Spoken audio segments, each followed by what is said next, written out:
Pertama, rangka aksial. Rangka aksial merupakan rangka yang ada pada sumbu tubuh. Rangka ini tersusun atas 80 tulang yang meliputi tulang tengkorak, tulang belakang, tulang hiloid, tulang dada, dan tulang rusuk. Tulang aksial sendiri terbagi atas beberapa jenis. Yang pertama ada tulang tengkorak, yang kedua ada tulang belakang, yang ketiga ada tulang dada dan rusuk, yang keempat ada tulang hiloid. Pertama-tama saya akan menjelaskan mengenai tulang tengkorak. Apa sih tulang tengkorak itu? Tulang tengkorak tersusun atas 22 tulang yang bergabung bersama, kecuali bagian rahang. Tulang ini memiliki peran dalam membentuk kepala manusia dan melindungi organ dalam seperti otak dan mata. Tulang kepala terdiri atas tulang tempurung atau kranium dan tulang rahang. Seperti gambar yang tertera pada file PPT, tulang tengkorak sendiri terdiri atas tulang ubun-ubun, tulang pelipis, tulang occipitalis, tulang rahang bawah, tulang gigi, tulang rahang atas, tulang pipi, tulang hidung, tulang air mata, tulang baji, dan tulang dahi. Tulang tengkorak sendiri terbagi menjadi dua bagian, yaitu bagian kepala dan bagian wajah atau muka. Di sini saya akan menjelaskan pembahasan materi yang sudah dijelaskan oleh Salsa Dunur Azizah, yaitu tulang tengkorak yang terbagi menjadi dua bagian. Yang pertama, bagian kepala. Tulang tengkorak bagian kepala atau kranium mengelilingi dan melindungi otak. Saat bayi dilahirkan, tulang tengkorak bagian kepala belum menyatu secara sempurna. Namun, dalam pertumbuhan dan perkembangannya, tulang tengkorak tersebut menyatu membentuk tempurung kepala. Hubungan tulang tengkorak bagian kepala merupakan hubungan tulang yang tidak dapat digerakkan. Tulang tengkorak bagian kepala terdiri dari 10 tulang, yaitu 1 tulang tengkorak belakang, 1 tulang dahi, 2 tulang ubun-ubun, 2 tulang pelipis, 2 tulang tapis, dan 2 tulang baji. Selanjutnya, bagian wajah atau muka. Tulang-tulang tengkorak bagian wajah menyatu dan tidak dapat digerakkan kecuali tulang rahang bawah. Tulang tengkorak bagian muka terdiri dari 2 tulang rahang atas, 2 tulang rahang bawah, 2 tulang pipih, 2 tulang mata, 2 tulang hidung, 2 tulang langit-langit, dan 1 tulang pangkal lidah. Selanjutnya, saya akan menjelaskan mengenai tulang belakang. Apa sih pengertian dari tulang belakang? Tulang belakang merupakan penopang tubuh utama. Terdiri atas tulang belakang yang terdapat diskus invertebralis, yaitu tulang rawan yang membentuk sendi yang kuat. Tulang belakang terdiri atas 33 ruas yang terbagi atas 7 ruas tulang leher, 12 ruas tulang punggung, 5 ruas tulang pinggang, 5 ruas tulang kelangkang yang menyatu, dan 4 ruas tulang ekor yang menyatu. Apa sih fungsi dari tulang belakang? Ada berbagai macam fungsi dari tulang belakang. Yang pertama yaitu menyangga tulang tengkorak, yang kedua menyongkong tubuh, dan yang ketiga menjaga kestabilan tubuh.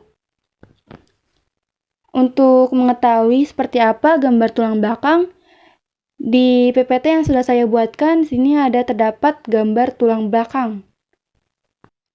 Selanjutnya, saya akan menjelaskan mengenai tulang dada dan rusuk. Tulang dada dan rusuk berfungsi sebagai melindungi paru-paru dan jantung.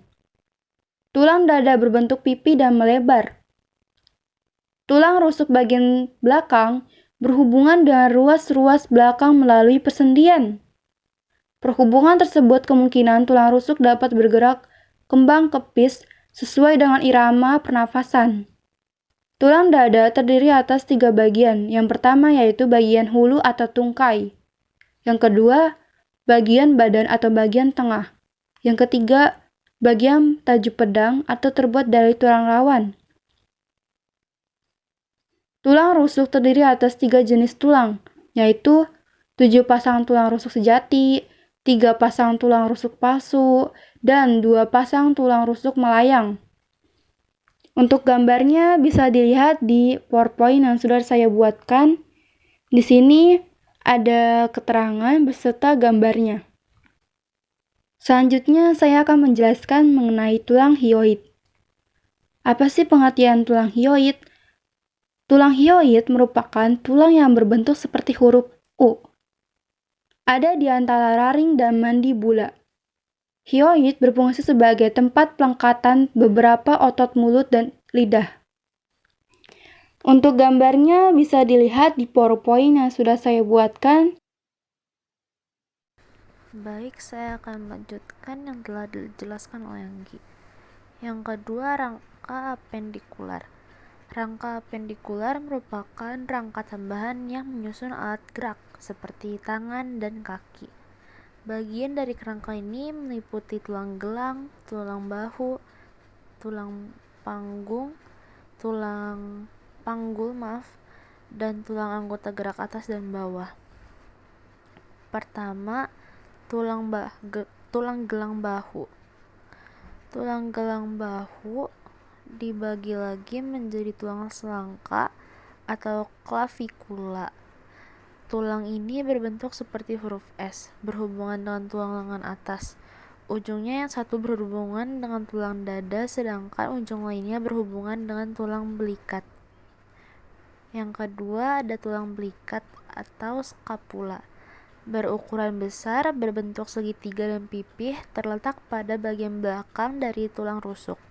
Fungsinya sebagai tempat melekatnya sejumlah otot yang kemungkinan terjadinya gerakan pada sendi.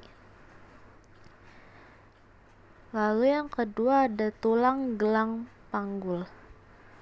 Tulang gelang panggul dibagi lagi menjadi 3. Yang pertama tulang pinggul atau disebut dengan os pelvis, yaitu rongga yang dibentuk oleh sambungan antara tulang panggul. Tulang pinggul ini berfungsi sebagai tulang yang menyangga berat tubuh bagian atas ketika sedang duduk, berdiri, dan beraktivitas.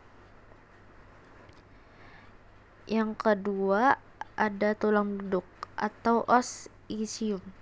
Bentuknya setengah lingkaran menghadap ke atas, mempunyai tonjolan bertumpu pada tempat duduk yang disebut tuberous dikidum. Tulang ini berfungsi untuk membantu memberikan dukungan untuk tulang punggung bagian bawah dan membantu gerakan kaki bagian atas. Yang terakhir, bagian dari tulang gelang panggul adalah tulang kemaluan atau os pubis. Tulang ini memiliki 2 cabang, yang satu menuju ke samping atas dan satu lagi menuju ke samping bawah. Banyaknya 2 buah kiri dan kanan yang satu sama lain dihubungkan oleh tulang rawan yang disebut simfisis pubis. Fungsi dari tulang kemaluan adalah untuk melindungi alat atau organ reproduksi.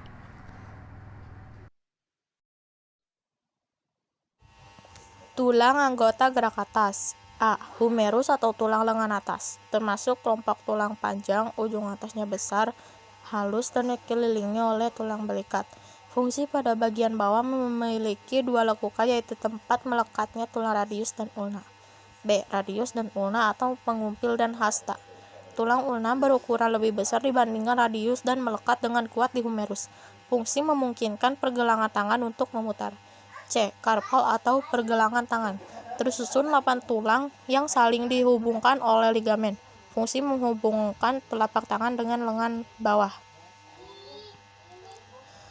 D. Metakarpal atau telapak tangan, tersusun atas 5 tangan pada bagian atas berhubungan dengan tulang pergelangan tangan, sedangkan bagian bawah berhubungan dengan tulang jari atau phalanges. Fungsi membentuk kuku jari yang dibentuk saat mengepalkan tangan. Phalanges, tulang jari-jari tersusun atas 14 tulang, setiap jari tersusun 3 tulang, kecuali ibu jari yang hanya tersusun atas 2 tulang. Fungsi tulang jari-jari tangan memberikan ketangkasan pada tangan. Tulang gerak anggota bawah. A. Femur atau tulang paha. Kelompok tulang panjang yang dari gelang panggul sampai ke lutut.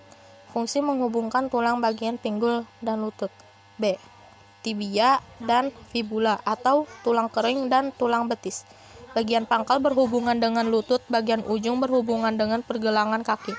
Ukuran tulang kering lebih besar dibanding tulang betis karena berfungsi menahan beban. Tulang betis yaitu tempat melekatnya otot. Fungsi tulang kering menghasilkan sel darah merah. Fungsi tulang betis penyangga badan agar kuat. C. Patella atau tempurung lutut. Ada di antara femur dengan tibia bentuk segitiga. Patella berfungsi melindungi sendi lutut. D. Tarsal atau tulang pergelangan kaki. Termasuk tulang pendek dan tersusun 8 tulang dengan salah satunya adalah tulang tumit. Fungsi sebagai sendi penahan beban. E. Metatarsal atau tulang telapak kaki. Tersusun 5 tulang yang tersusun mendatar, fungsi penyeimbang saat berjalan. F. Phalanges atau tulang-tulang jari. Tiap jari tersusun 3 tulang kecuali tulang ibu jari atas 14 tulang. Fungsi membantu memberikan kestabilan untuk kaki. Perbedaan rangka aksial dan rangka pendikular dapat kalian lihat dalam sebuah gambar yang tertera pada file PPT yang sudah kami lampirkan ini. Kesimpulan, secara garis besar rangka atau skeleton manusia dibagi menjadi dua, yaitu rangka aksial dan rangka apendikuler atau anggota tubuh. Rangka aksial terdiri dari tulang tengkorak, tulang belakang atau vertebra, tulang hyoid, dan tulang rusuk, sedangkan rangka apendikuler terdiri atas panggul, bahu, telapak tangan, tulang-tulang lengan, tungkai, dan telapak kaki. Secara umum, rangka apendikular menyusun alat gerak yaitu tangan dan kaki yang dibedakan atas rangka bagian atas dan rangka bagian bawah.